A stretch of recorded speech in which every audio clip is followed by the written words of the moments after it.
जी भाई लोग, स्वागत है आप सभी का एक और नए वीडियो में। स्वागत है गाइस आप सभी का एक और वीडियो में। 9 सितंबर 2025, जी हाँ 9 सितंबर 2025 नेपाल में एक बड़ा आंदोलन छेड़ा जाता है। 9 सितंबर ये इसी महीने के 9 ऑफ सितंबर 2025 में नेपाल में बड़ा आंदोलन छेड़ा जाता है। क्यों छेड़ा जाता है? उसके एक दो दिन पहले नेपाल सरकार एक ऑर्डिनेंस, नेपाल सरकार के थ्रू एक तरह से बोल सकते हो कानून पास होता है और नेपाल सरकार की तरफ से 26 सोशल मीडिया ऐप बैन होते हैं। जी हाँ, 26 सोशल मीडिया ऐप बैन हो जाते हैं नेपाल सरकार की तरफ से। कुछ दिन पहले नेपाल, 2-3 दिन पहले नेपाल की सरकार की तरफ से एक लॉ, एक कानून आता है जिसमें कि 26 ऐप को बैन किया जाता है। सोशल मीडिया ऐप 26 ऐप को बैन किया जाता है जिसमें कि यूट्यूब, फेसबुक, इंस्टाग्राम, मतलब जो जो पॉपुलर ऐप्स है सारे ऐप्स बैन हो जाते हैं। लेकिन टिकटॉक जो सबसे ज्यादा पॉपुलर ऐप्स इंडिया में भी है और बाकी कंट्री में भी है, टिकटॉक बैन नहीं होता। या टिकटॉक को छोड़ के सारे ऐप्स जो है वो बैन हो जाते हैं। और जो यंग एक तरह जेनजी रेवोल्यूशन है, जो कहीं ना कहीं ये जो एप्स बैन हुए, जहां पे अभी अगर देखोगे तो बाकी सारी कंट्री में अगर देखोगे इन द वर्ल्ड अभी डिजिटल हो रहा है ज्यादा से ज्यादा। अभी देखोगे चाहे इंडिया में ही देखो, अभी ज्यादा से ज्यादा डिजिटल हमें देखने को मिल रहे हैं। लेकिन नेपाल में 26 ऐप जैसे ही ये बैन किए जाते हैं वैसे ही अगले दिन प्रोटेस्ट चालू होता है। उतना प्रोटेस्ट नहीं होता लेकिन अगले दिन प्रोटेस्ट होता है। लेकिन सरकार जो उस टाइम की प्राइम मिनिस्टर थे नेपाल की 9 तारीख तक जो थे केपी शर्मा ओली, जी हाँ केपी शर्मा ओली जो प्राइम मिनिस्टर थे 9 तारीख तक थे वो प्राइम मिनिस्टर। जब अगले दिन प्रोटेस्ट होता है तो उतना सीरियसली उस प्रोटेस्ट को नहीं लिया जाता है और फिर बात होता है कि शायद अगले दिन मतलब फोर्स के थ्रू या फिर आर्मी के थ्रू अगर प्रोटेस्ट होगा तो वो रोक लिया जाएगा। लेकिन ये अंदाजा कोई नहीं लगाता है कि उसके अगले दिन प्रोटेस्ट जो होगा वो ऐसा प्रोटेस्ट होगा कि केपी शर्मा ओली की सरकार गिर जाएगी अचानक। जी हाँ, केपी शर्मा ओली की सरकार अचानक गिर जाएगी, ऐसा प्रोटेस्ट फिर अगले दिन हुआ। 9 तारीख सितंबर, 9 सितंबर वो तारीख थी। 9 सितंबर को जेनजी रेवोल्यूशन प्रोटेस्ट एक तरह से पूरे नेपाल में हमें देखने को मिला। ये प्रोटेस्ट ही हुआ क्योंकि सबसे पहली बात, ये प्रोटेस्ट में जो आवाजें थी वो थी करप्शन। करप्शन नेपाल में बहुत से सालों से चल रही है। जो भी पीएम आ रहे हैं खासकर करप्शन नेपालों में बहुत सालों से चल रही है और जनता में कहीं ना कहीं इससे सरकारों से गुस्सा थी क्योंकि करप्शन जो है बहुत सालों से थी। प्लस जो सरकार के एक तरह से बेटा या फिर डॉटर या फिर बेटा जो सन जो भी सरकार के थे वो लोग पोस्ट सोशल मीडिया पे पोस्ट करते थे, फोटो वगैरह जब पोस्ट करते थे तो उनके पोस्ट में मतलब एक आलीशान महल मतलब घर दिखता था पोस्ट में। और इससे भी जनता को गुस्सा थी कि जितना भी मतलब करप्शन का पैसा है सब अपने परिवार पे सरकार एक तरह से बहा रही है।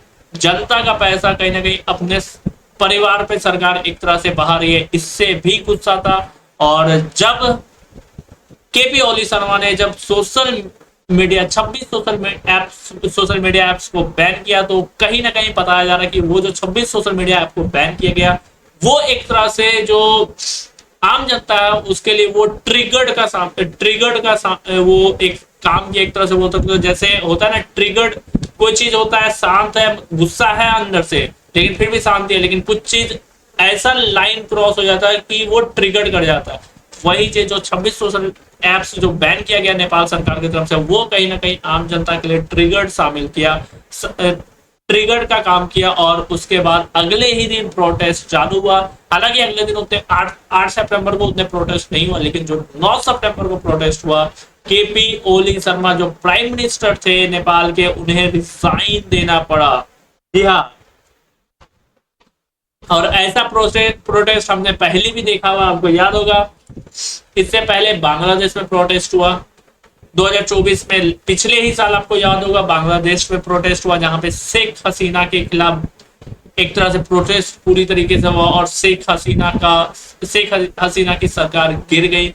उससे पहले श्रीलंका में प्रोटेस्ट हुआ 2022 में, आपको याद होगा महंगाई के खिलाफ श्रीलंका में बहुत ही जोर से ताबड़तोड़ प्रोटेस्ट हुआ, जिसमें कि पीएम को रिजाइन देना पड़ा। और ठीक अब नेपाल में इसी महीने प्रोटेस्ट हुआ 9 तारीख को, और केपी शर्मा ओली को रिजाइन देना पड़ा 9 तारीख को। जयंती का प्रोटेस्ट इतना आक्रोश हो गया था कि राष्ट्रपति का घर, पीएम आवास, पूर्व पीएम, जी हाँ पूर्व पीएम केपी शर्मा ओली के पहले भी जो पीएम थे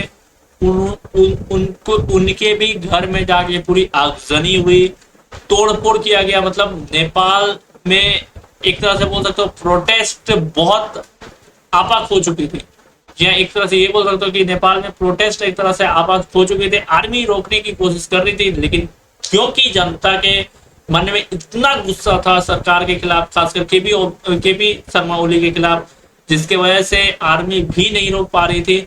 और ये भी कहा जाता है कि केपी ओली शर्मा का इंडिया से जो है वो दूरी बन रही थी इंडिया से केपी शर्मा ओली का, और जो चाइना से वो नजदीकी बन रही थी।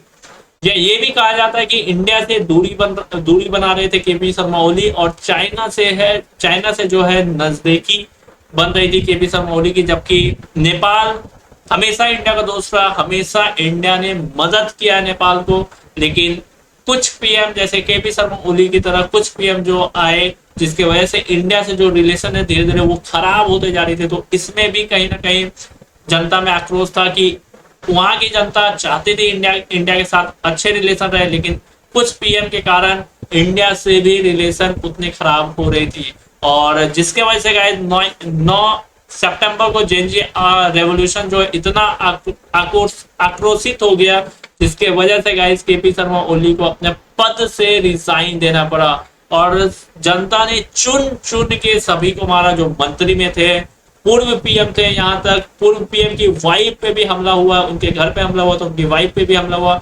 बताया जा रहा है कि एक पूर्व पीएम की वाइफ जो है वो उनका डेथ भी हो गया था। हालांकि एक उन्हीं का बस डेथ हुआ, उसके अलावा किसी का डेथ नहीं हुआ। हालांकि बताया जा रहा था कि घर में आगजनी हुई थी, जिसकी वजह से वो थोड़ा सा आग के कारण उनका डेथ बताया गया। उनके अलावा किसी का डेथ नहीं हुआ। जो वहां के फॉरेन मिनिस्टर थे नेपाल के, उन्हें दौड़ा के मारा है रोड पे, सड़क पे दौड़ा के मारा है फॉरेन मिनिस्टर। मतलब इस हद तक करप्शन बढ़ गया था, और इस हद तक कहीं ना कहीं जनता में गुस्सा था। और अब जो है नेपाल में नई अंतरिम सरकार बनी है, जो कि सुशीला कार्की के रूप में नई अंतरिम सरकार बनी है, और पहली लेडी पीएम बनी है, फर्स्ट लेडी पीएम बनी है। नई अंतरिम सरकार आर्मी के देखरेख में बनी, और फर्स्ट लेडी जो है वो पीएम बनी है नेपाल में। सुशीला कार्की के रूप में फर्स्ट लेडी जो है वो पीएम बनी है नेपाल में। और सुशीला कार्की बताया जाता है कि सुप्रीम कोर्ट की चीफ जस्टिस भी रही हुई है। जी हाँ, सुशीला कार्की सुप्रीम कोर्ट की चीफ जस्टिस भी रही हुई है। और फर्स्ट लेडी जो सुप्रीम कोर्ट की चीफ जस्टिस रही हुई है, फर्स्ट लेडी वो बनी थी सुप्रीम कोर्ट की चीफ जस्टिस। और फर्स्ट लेडी अब नेपाल की पीएम भी फर्स्ट लेडी सुशीला कार्की ही बनी है।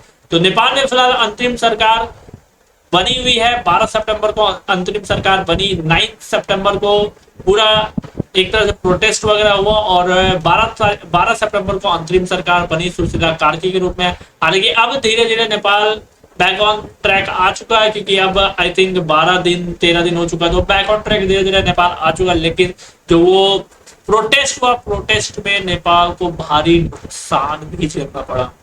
जी हाँ, प्रोटेस्ट में नेपाल को भारी नुकसान भी झेलना पड़ा, क्योंकि हमने देखा वो प्रोटेस्ट में कि नेपाल जो राष्ट्रपति का जो आवास है, वहां से जो मुकुट वगैरह होता है, जैसे राष्ट्रपति की आवास है, मुकुट वगैरह मतलब सोना वगैरह जो भी रहता है, सामान जो रहता है, सब प्रोटेस्ट में जो भी कर रहे थे सारा सामान उन लोगों ने लेके चले गए अपने अपने साथ, क्योंकि उन लोगों का कहना था ये सामान हमारे पैसे का है। लेकिन नेपाल में करप्शन बहुत बढ़ गई है। बट अब धीरे धीरे नेपाल ट्रैक पे आ रही है सुशीला कार की। अभी फिलहाल अंतरिम पीएम है नेपाल की। तो अभी के लिए फिलहाल इतना ही अपडेट गाइस, मिलते हैं नेक्स्ट वीडियो में। लाइक एंड सब्सक्राइब सारे भाई लोग कर देना भाई।